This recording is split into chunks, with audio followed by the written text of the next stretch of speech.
香水なの？俺の香水聞いたことないでしそりゃそうやろ。どこで聞けんねん。ょ。多分ね、お客さん僕の香水聞いたことないと思う。いや、そりゃそうやって。そういうこと。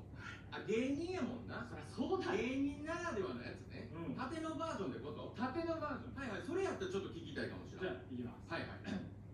夜中にいきなりさ、いつ泣いてるのってまあね、ちょっ何と歌い人すぎますけどはちょっと我慢していただいてすいません。くらい会ってないのに結構そのまんま気持ちいいね。でも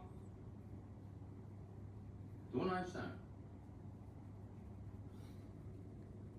歌詞が飛んだよ。えぐいでー。えぐいでー。